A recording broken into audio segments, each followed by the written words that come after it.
அப்ப அறநெறி பாடசாலைன்றது வெறுமனே தேவரம் படிக்க, சமய பாடங்களை படிக்கும், வரலாறுகளை படிக்கிறதுக்கு மட்டும் இல்லாம ஒரு லைஃப் ஸ்டைலே மாத்தி அமைக்க முடியும்னா அது அந்த அறநெறி பாடசாலைக்கு மிகவும் பலம் இருக்குது.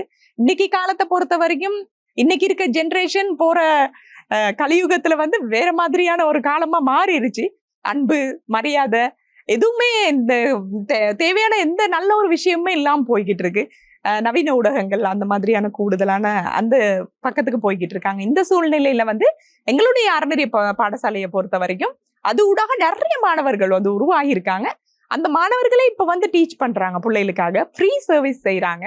அவங்களே இந்த நிவாரண பணிக்கெல்லாம் சின்ன ஆட்கள் எல்லாம் வந்திருந்தாங்க. இந்த இயற்கை அனர்த்தங்கள் நடக்கும்போது உதவி செய்யறதுக்காக அந்த உதவி செய்யக்கூடிய மனநலத்தை உருவாக்குறதுக்கு இந்த அறநெறி பாடசாலை மிக முக்கியமான ஒரு காரணமா இருக்கு. அதே மாதிரி எங்களுடைய அறநெறி பாடசாலையோட சோசியல் மீடியா, அதாவது ஃபேஸ்புக் இந்த மாதிரியான சமூக ஊடகங்கள்னாலதான் இன்னைக்கு எங்களுடைய இந்த வளர்ச்சிக்கு மிக முக்கியமா அந்த உதவிகள் எல்லாமே இந்த ஃபேஸ்புக் ஊடாக வரக்கூடிய டோனர்ஸ் எங்களை அறிமுகமாகி அப்படி நிறைய பேர் அது ஊடாக பிரதானமா சமூக ஊடகத்துக்கும் நன்றி சொல்லணும். இந்த சந்தர்ப்பத்துல நிறைய பேர் விமர்சனம் பண்றாங்க, இன்னைக்கு கொடுக்கறது இந்த கையில கொடுக்கறது இந்த கைக்கு தெரியக்கூடாதுன்னு. ஆனா அப்படி கொடுத்து இந்த ஃபேஸ்புக் மூலமா வந்ததுனாலதான் இத்தனை ஆயிரம் பேருக்கு நாங்க உதவி செஞ்சுக்கிட்டு இருக்கோம் உண்மையா.